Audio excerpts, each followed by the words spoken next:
Buenas tardes, compañeros y compañeras. Estamos muy contentas de estar hoy día con ustedes en esta 11ª Feria del Libro de Caracas. Queremos agradecer muchísimo la invitación a la Alcaldía de Caracas y al Gobierno de la República Bolivariana de Venezuela y hacer un agradecimiento muy especial también a todos los y las trabajadoras que están hoy día haciendo posible esta transmisión, que hace que nos sintamos un poquito más cercanos como los pueblos hermanos que somos. Somos Traru Ediciones, una iniciativa editorial chilena nacida al calor de la revuelta popular iniciada el 18 de octubre de 2019, como un espacio de discusión y difusión de ideas populares rebeldes que aporten a la práctica transformadora de la realidad. Nuestro proyecto se hermana con las múltiples manifestaciones políticas de nuestro pueblo que, desde abajo y sin permiso, cuestionan el orden establecido y construyen nuevas realidades. Traru, en mapudungún, la lengua de la tierra, la lengua de nuestro pueblo mapuche, es el ave cordillerana que se alza sobre su presa, no reconoce fronteras, planea sus movimientos y es capaz de elegir el momento y el espacio adecuado para sus objetivos, tal como nuestro pueblo una y otra vez. Para contarles un poquito más del libro que hoy día presentamos, queríamos introducir diciendo que sabíamos que en esta, la versión más extrema del neoliberalismo en el mundo, se venía acumulando una enorme presión social llena de contradicciones, de angustias, de temores y de frustraciones. Sabíamos que esa energía se terminaría por expresar en fuerzas sociales en disputas por el destino de nuestro país. Obviamente no sabíamos ni cuándo ni cómo esto estallaría, pero habían algunos antecedentes. El movimiento secundario, las tomas feministas en distintas universidades, el movimiento autónomo mapuche, las movilizaciones en las cárceles de adultos y de menores de edad, y huelgas de trabajadores y de trabajadoras. Aún así, hay que decir que la revuelta pilló a la izquierda por sorpresa. Rápidamente, las y los compañeros que hoy estamos en Traru, en ese entonces todavía no existíamos como editorial, nos empezamos a sumar a la movilización, a construir asambleas en nuestras comunas y en ese hacer surgió la necesidad de empezar a pensar, de empezar a reflexionar y de caracterizar un poco el momento histórico que vivíamos. Por eso quería citar un poquito el texto y decirles que estas notas nacieron así, al calor de la revuelta, escritas con olor a llanta quemada y lacrimógena. Alguien escribe un primer texto, lo comparte con su grupo de cercanos y se convierte automáticamente en el borrador inicial de un proceso colectivo de análisis político. Estas notas al galope de la revuelta popular en Chile es un libro que tiene 9 notas, cada una de las cuales son de análisis político de la situación que se vivía en ese momento. Estas comparten la lógica de caracterizar un acontecimiento, contextualizarlo políticamente y dar cuenta de lo anterior en un lenguaje cercano para nuestro pueblo. En este sentido, nunca hemos querido hacer un ejercicio académico, más sí un ejercicio pedagógico. Estas notas fueron complementadas por un hermoso trabajo de diseño que incorporó fotografías y piezas gráficas que dan cuenta de una nueva estética que comienza a caracterizar esta revuelta popular en Chile. Estas provienen de distintas compañeras y distintos compañeros que decidieron poner su arte a disposición de este libro y a las ideas y la historia que aquí se plasman. Queríamos agradecerle en especial muchísimo a ellos porque completaron muy bien las notas y hicieron del libro algo muy bonito. Por último, queríamos dedicarle este libro a las y los valientes secundarios que iniciaron esta revuelta, a las miles de víctimas de la represión policial y militar que se vivió en nuestro territorio y en especial a todos y todas quienes hoy día aún se encuentran privados de libertad, sosteniendo una presión política que ya van muchos meses, que ha sido especialmente dura en este contexto de emergencia sanitaria. Bueno, muy buenas tardes. Gracias por tener la oportunidad de poder compartir este libro en esta 11ª Feria del Libro en Caracas. en julio 2020. En lo que a mí respecta, voy a desarrollar brevemente los contenidos que tiene este libro de la Revuelta Popular en Chile. Empezar diciendo que la revuelta popular encuentra a la sociedad chilena en una crisis política, económica, social, de las más grandes que se hayan visto en décadas. Esa es una primera cosa.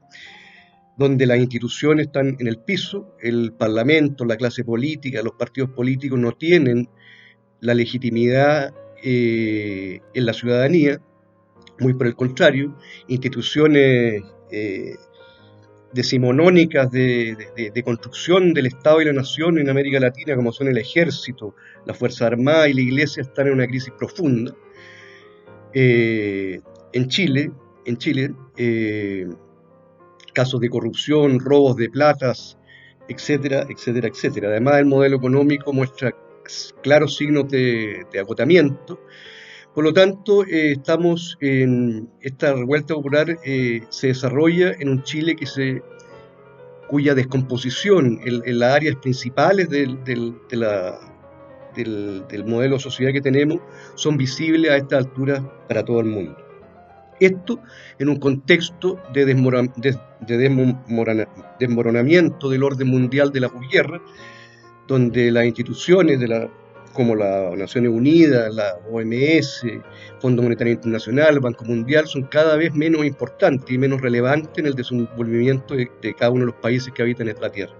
Por lo tanto, el escenario de crisis en que encuentra la revuelta popular en Chile es nacional y también extendido a nivel del mundo. Esa es una primera cosa que hay que entender para entender la revuelta popular en Chile. Segundo, la revuelta popular es una expresión de descontento, de rabia, de ira del conjunto del pueblo chileno con un sistema que le ha tocado vivir, que hemos caracterizado y se ha conocido como neoliberal. La revuelta de octubre, la revuelta popular de octubre, que empieza a partir de un hecho que puede ser insignificante, si no fuera por el nivel de crisis en que está Chile, como es que muchachos, estudiantes secundarios se salten las boleterías del tren subterráneo, es una muestra más de que el estallido social, esta revuelta popular, estaba latente desde hace mucho tiempo. Habían antecedentes que así lo ameritaban. La revuelta popular dejó a la clase política, a la clase dirigente, absolutamente estupefacta durante un mes. Durante un mes el pueblo se manifestó en las calles prácticamente en todo el territorio nacional y prácticamente las 24 horas del día. Lo que hace de esta revuelta popular, de acuerdo a historiadores, un acontecimiento único en la historia republicana de nuestro país. O sea, nunca en la historia de nuestro país se había observado una revuelta popular que durara tantos meses y con tal extensión territorial. Por lo tanto, todos estos elementos hacen de esta revuelta popular un hecho histórico de indudable interés político para Chile, por supuesto, pero para América Latina también, por las características de este país, digamos, uno de los primeros países neoliberales en el mundo, ¿ya? Que es el laboratorio chileno del neoliberalismo. Básicamente, en la revuelta popular podemos observar claramente tres coyunturas específicas. Primero, la que va del 18 de octubre hasta el 15 de noviembre. En este intertanto de tiempo, un mes prácticamente, el pueblo se volcó a las calles y puso en jaque al gobierno de Sebastián Piñera y pilló a los actores políticos, estupefactos, como decía, sin capacidad de comprender lo que estaba sucediendo. Las organizaciones tradicionales clásicas del siglo XX, como son los sindicatos, muchos de los partidos políticos existentes hoy día, federaciones de estudiantes, fueron absolutamente superadas por un pueblo movilizado en las calles que no tenía, y no respondía a las convocatorias de partidos políticos ni de sindicatos. Este es un hecho inédito por el nivel de masividad y de radicalidad que tuvieron las luchas sociales en las calles, y era posible observar claramente y nítidamente en las marchas. En las marchas, a modo de ejemplo, no se veían banderas de partidos políticos. Las únicas banderas que habían eran banderas chilenas y sobre todo las banderas que representan al pueblo mapuche. A nadie se le ocurría ir a mostrar una bandera de un sindicato o de un partido político, a una marcha como las que observamos durante el mes de octubre.